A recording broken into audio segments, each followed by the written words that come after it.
அனைவருக்கும் வணக்கம். நம்ம இன்னைக்கு இந்த வீடியோல எதை பத்தி பார்க்க போறோம்னா, இருக்கிறத விட்டு பறக்க ஆசைப்பட்ட கதையா சொல்லுவாங்களா, அதுல வந்து இங்க ஒருத்தர் இருக்கிறது, அதாவது எப்படின்னா இருக்கிறத விட்டு பறக்கிறதுக்கு ஆசைப்படுறது கிடையாது, இருக்கிறதையும் சேர்ந்து விட்டுறாரு அப்படிங்கிற மாதிரி ஒரு கதை. என்னன்னு கேட்டீங்கன்னா, வழிப்போக்கர்களுக்கான சத்திரத்துல ஏற்கனவே 2 பேர் தங்கியிருக்காங்க. மூணாவதா ஒருத்தர் வந்து நைட்டு மழை பெஞ்சிருக்கனால தங்குறாரு. ஏற்கனவே இருக்க 2 பேர்த்துல வந்து ஏதாவது சாப்பிடறதுக்கு இருக்கான்னு கேட்கிறாரு. அவங்க 2 பேரும் வந்து ஆளுக்கு ஒருத்தர் 3 ரொட்டி வச்சிருக்காரு, ஒருத்தர் 5 ரொட்டி வச்சிருக்காரு.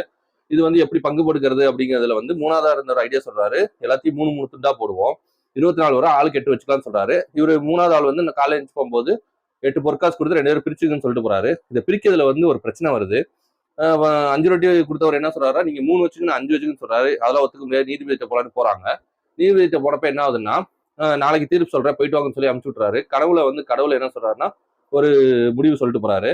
அதை வந்து அடுத்த நாள் தீர்ப்பா சொல்றாரு. என்னன்னு கேட்டீங்கன்னா, 15 ரொட்டி அதாவது 5 ரொட்டி வச்சிருந்தவரு 3 போட்டா 15 வருது. அதுல வந்து அவரோட 8 போக 7 இருக்கு. நீங்க வந்து 3 ரொட்டி தான் வச்சிருந்தீங்க. இதுல வந்து 3 9, இதுல 8 போக 1 தான். அவர் வந்து 7 தானமா கொடுத்தவருக்கு 7 பொற்காசும், 1 தானமா கொடுத்தவருக்கு 1 பொற்காசும் அப்படிங்கிற மாதிரி தீர்ப்பு சொல்றாரு. இதுல வந்து இவரு சொல்றாரு, அந்த 3 ரொட்டி வச்சிருந்தவர் சொல்றாரு, என்னோட எதிர்த்தரப்புக்காரரே அதிகமா தான் தரேன்னு சொன்னாரு, ஆனா நீங்க வந்து கம்மியா சொல்றீங்களே அப்படிங்கிற மாதிரி அவர் வேதனைப்பட்டிருக்காரு. அதான் எப்படின்னா, நமக்கு வந்து இருக்கிறத விட்டு பறக்க ஆசைப்பட்டா இருக்கிறது சேர்ந்து அவருக்கு போயிருச்சு.